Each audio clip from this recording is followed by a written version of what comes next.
going to start with 5.2.2 notes.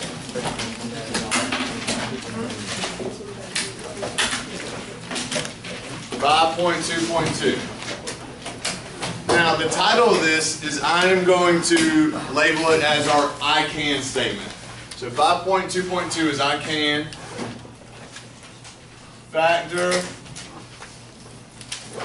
polynomial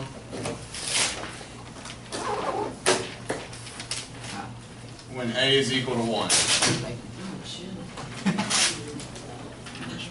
So we can factor a polynomial when a is equal to 1.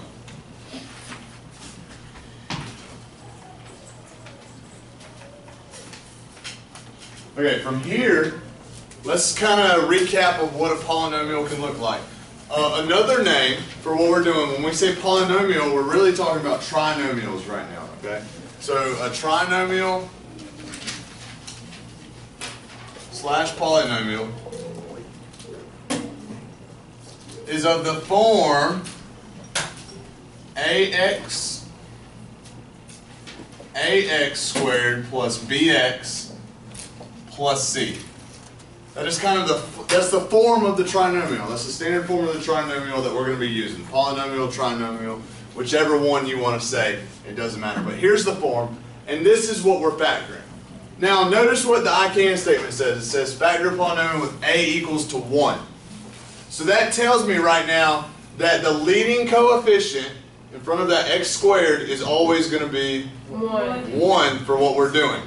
So we're just going to imagine that really it doesn't matter, right? It's kind of not there is the way we're looking at it. So it's going to more look like x squared plus bx plus c. Okay? So now the first part that I want to talk about is the format once we factor it, and then we'll kind of go into it more. So the format of once I factor something is going to look like this. 2 sets of parentheses equal to 0. So think about it. What it means is a factor times a factor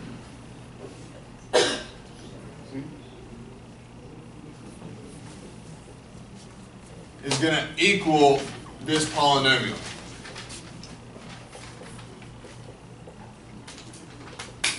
So we're looking for 2 binomials now. So think about it. Binomial means 2 terms.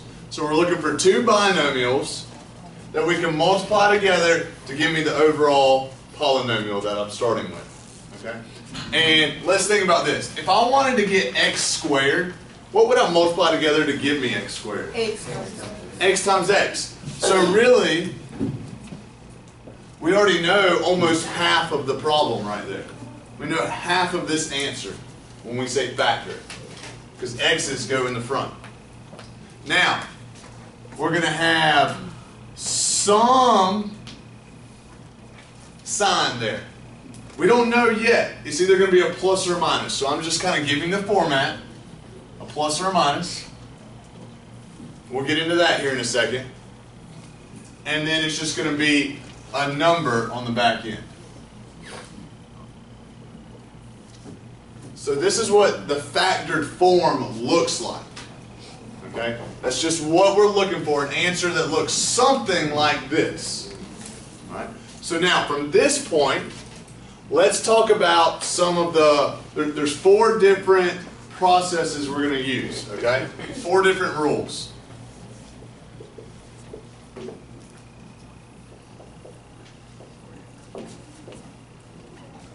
And that's for our middle signs. Okay? So when we want to try and figure out what those plus and minuses are, there's 4 different rules we're going to follow. And what's important about this is you're going to go, I don't understand, I'm unsure. But right now that's okay. You'll see where it all leads up to in a minute. Okay? So just give it time and it will get there, I promise. Okay? So we've got this polynomial, and it can have different signs. It could have plus signs or it could have minus signs. So let's see. The first form of a polynomial, so think about it, if I've got this big trinomial right here, it could have 2 plus signs. Okay, let's say for instance it has 2 plus signs just like this. when we factor it out, okay, when we factor it out, it's going to have two sets of parentheses, and our answer, our factored form, is going to be both plus signs, okay? There's 4 different rules that you're going to see. But it's easy to remember, because any time that we have a plus sign at the back of the trinomial, both of these signs are going to be the first one. If you see a plus sign at the back end, then both of these signs are going to be whatever the first one was. Okay? So let's go. That was the first rule. The second rule. So to our whole polynomial, our trinomial, let's say we have a plus sign on the back end and a minus sign. Can anybody tell me what they think, what they're anticipating this to be? I've got 2 parentheses. What signs are these going to be? Minus. They're both going to be minus signs. Because I just said, if there's a plus sign at the back, then both of these are going to be whatever's on the front. Okay? These are rules. You'll see where they apply here in a little bit. Plus sign at the back, it's whatever the sign in the front is. Okay? Now I'm going to throw 2 more at you. So those 2 kind of go together, wouldn't you say? They kind of work together. Now let's throw in a minus at the back.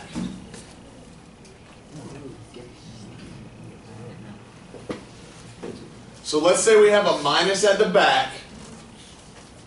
Then that means in the 2 sets of parentheses, the signs are going to be opposite. And it doesn't matter what order, okay? They're going to be opposites. One's plus, one's minus. But what's easy to remember, whatever sign this is in the front, the bigger number will get that sign. So the bigger number goes with the plus sign. Okay? And I know you're like, where is this all falling in? But you're going to see it here in a minute once we start doing some examples. Okay? These are just the rules that you need to follow. The bigger number gets the plus sign. So now, if I have a minus at the back and a minus at the front, what do you think my signs are going to be? Opposites. Doesn't matter what order they're in. Minus plus, plus minus, doesn't matter. Okay? If I've got a minus at the back, what does that mean about the front sign? The bigger number gets the front sign. Whatever it is. So the bigger number will go with the minus sign. Okay? 4 rules. Box this in. Star it. Circle it. Put smiley faces around it. This is extremely important for factoring. How to factor, the rules of factoring. These are the 4 most important rules that you need to follow. Okay?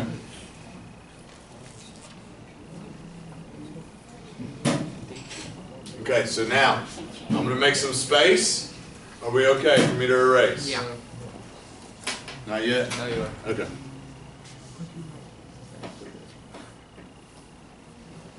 All right.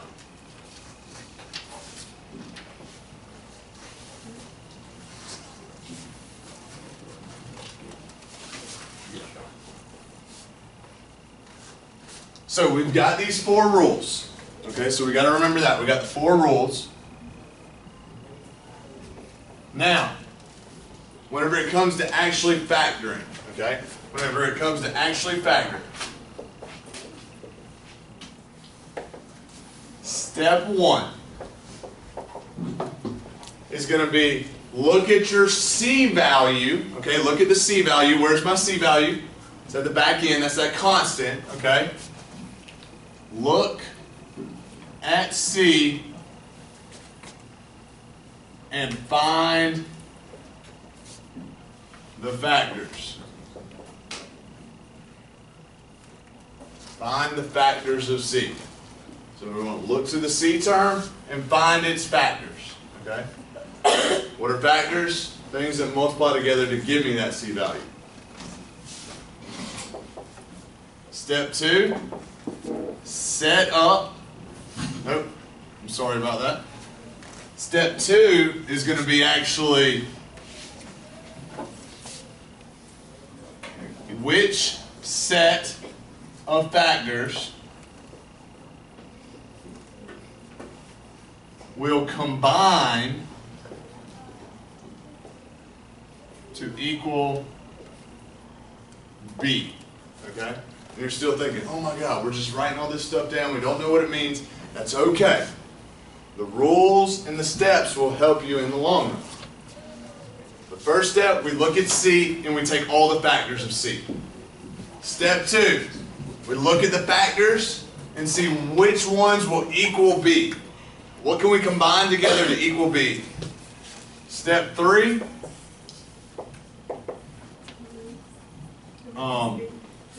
factor. We're there, okay? Factor, and then a check. Factor, and then a check, okay? So, ready for example 1. Now we get to put it all together. What does this all mean? X squared plus 7x plus 10.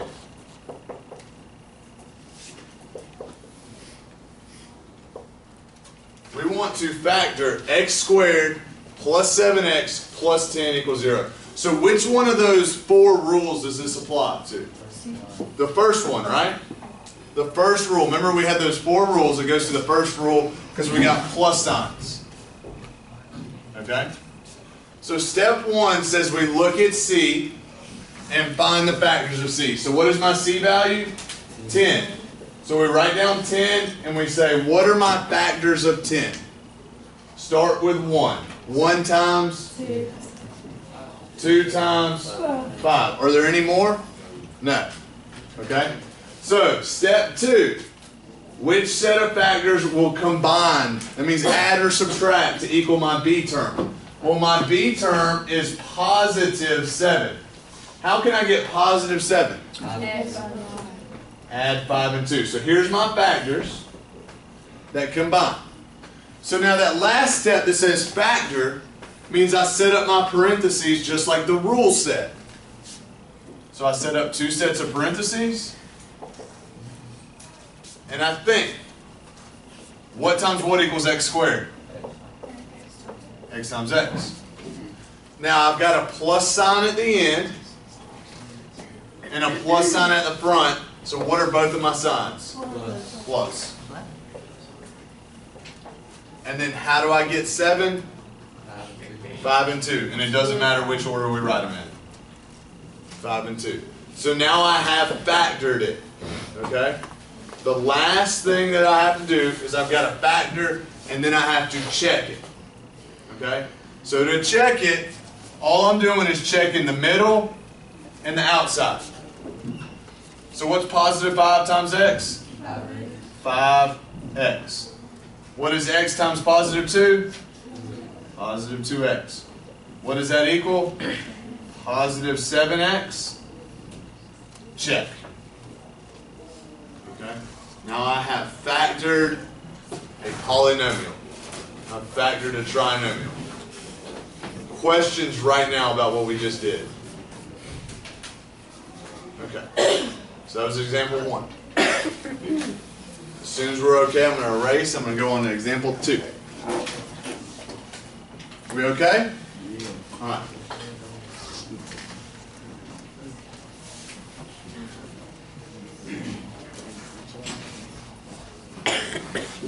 All right. So example 2. We're going to stick with the same kind of format. Example 2 is going to give me something that looks like this. X squared. So I want to factor x squared plus 9x plus 20. I want to factor this polynomial. Step 1 said I look at my C term and I find all the factors of my C term. So take 20 and find all the factors. 1 times 20.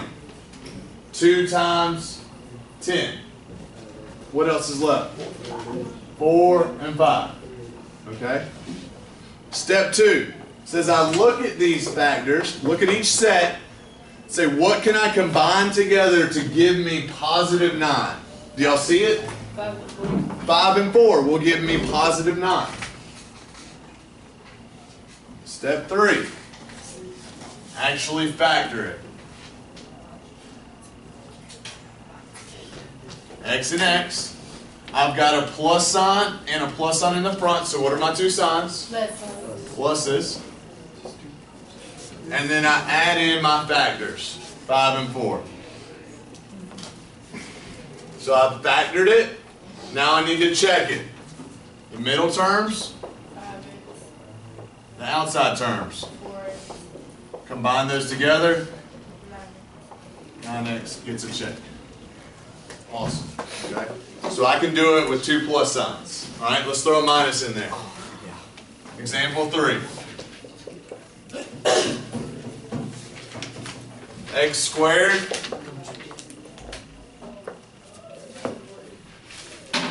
minus 10x plus 21.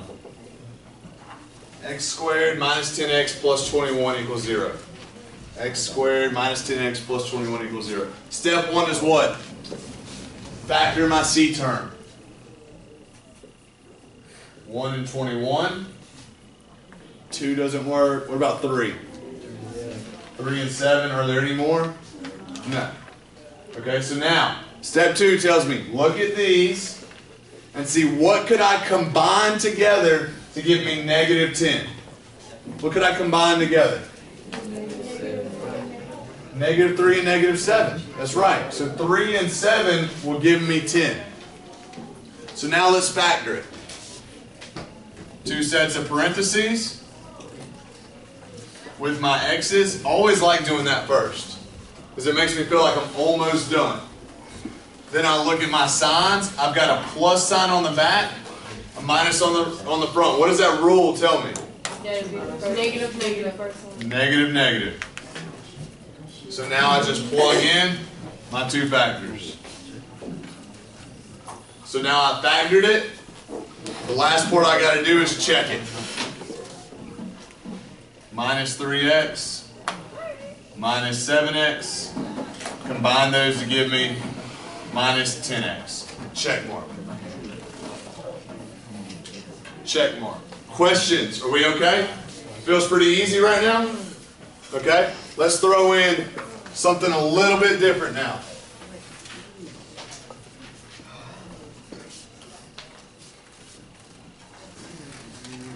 How about example 4? All right, example 4. We've got x squared plus 3x minus 10. X squared plus 3x minus 10. So why is this one different? Because it has the negative in the back. It has the negative at the back. It has a minus at the back. So we got a different rule we're looking at now. Okay? So, same thing. Follow those same steps. Take my 10. What are my factors? 1 and 10, 2 and 5. Then I look. Which set can I combine to somehow get 3? 5 and 2. Okay? So now I've found that. I factor. I plug in my x's. And now I look and say, how come I've got this minus? I've got the plus. That means I've got opposite signs. Which one gets the bigger number? The positive does. So positive 5 minus 2. Coach Winter speaking. Xavier, yes. All right, he is on the way.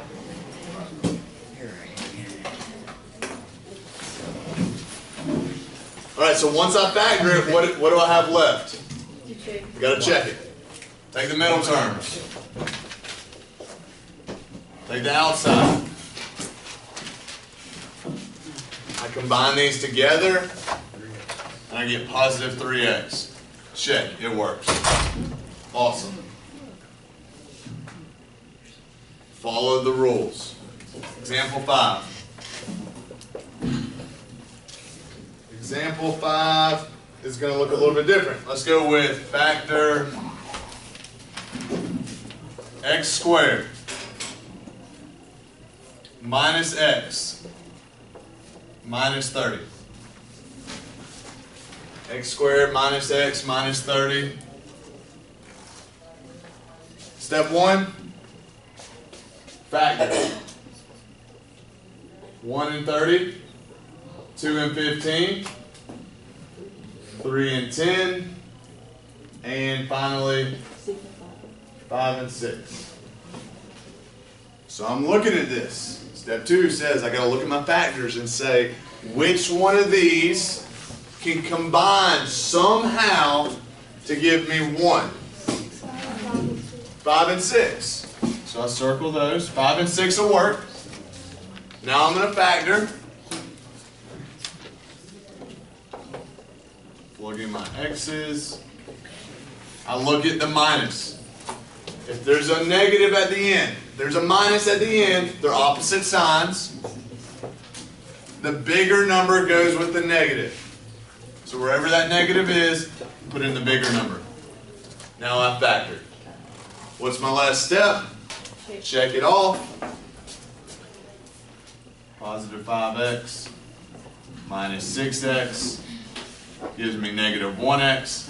I get a check mark. Okay? I get a check mark. Good deal.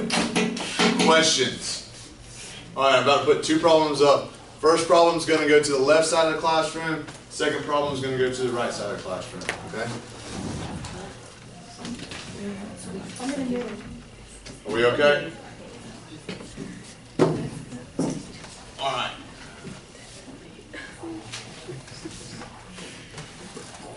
Example 6 and 7 is what this is going to be. 6 and 7.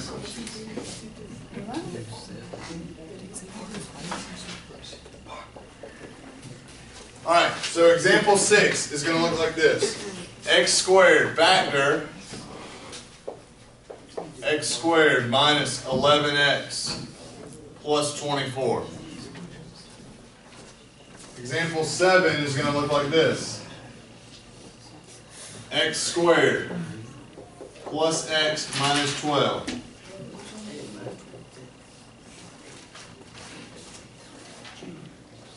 So the left side, you are doing example 6. This right side, you are doing example 7.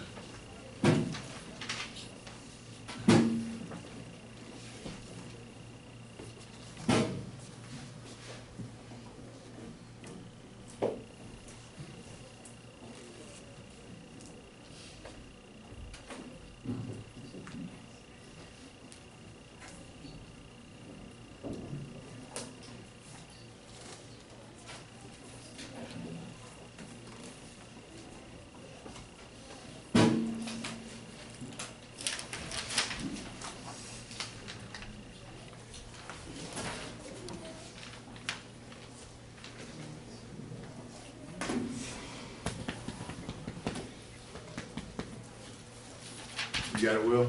Yeah, I got it. All right, cool. Oh, you want me to do it? Yeah. Go that way.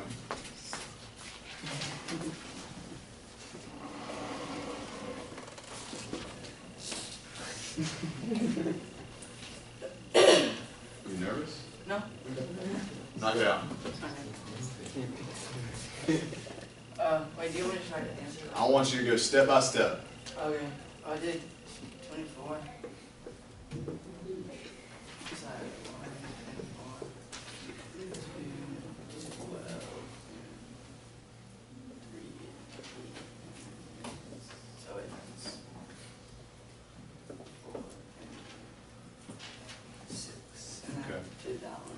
Why'd you pick 3 and 8?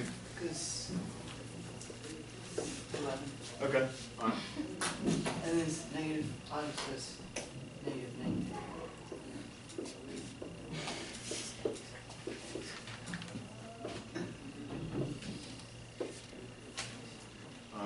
then finally, we gotta check it, Oh, we gotta check it. okay? And then, X.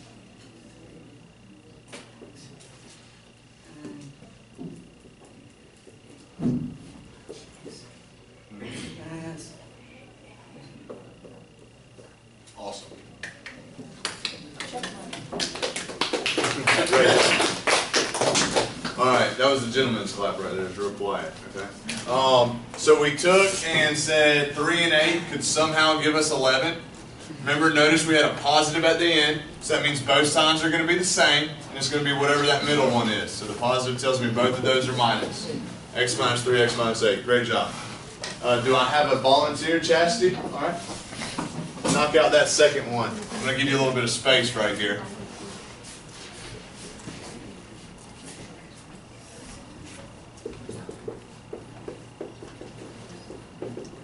There you go.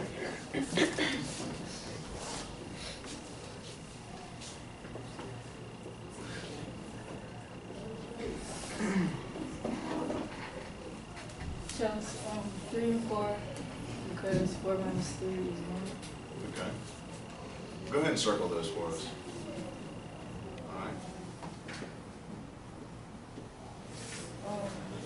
It's a minus sign in the back, so both sides opposite, and that means the big number will get the 5%. That's correct.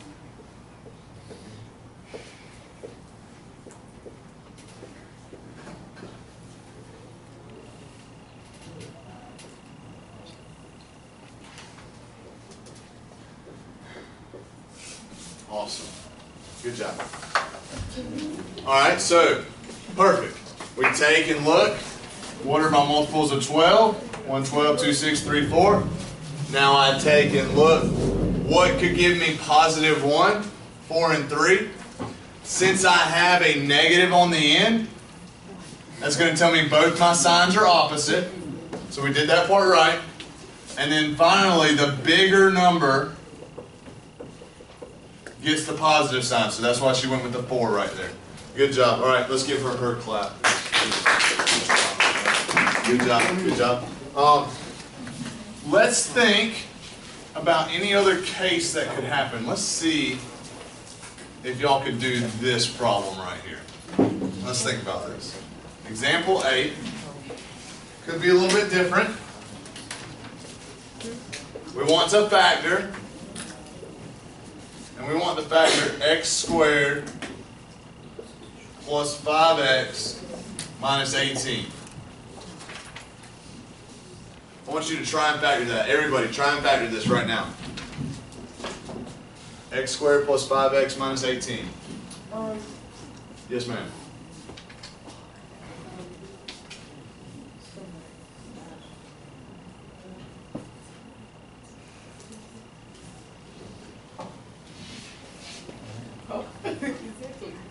What's wrong?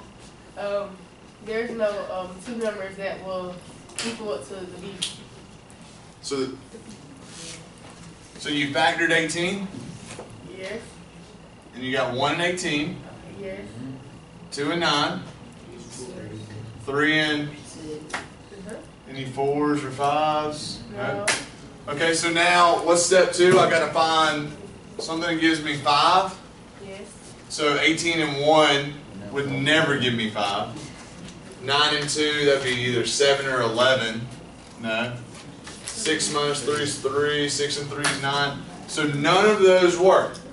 So there's no factors for us to be able to factor it. So we're going to call this non-factorable.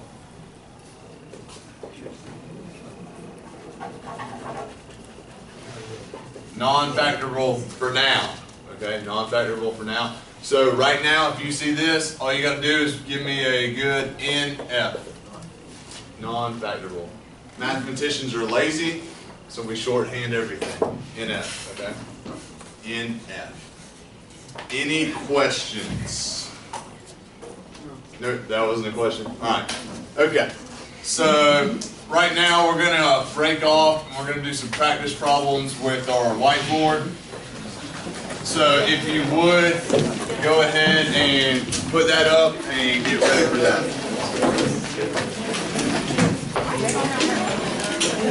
Good evening.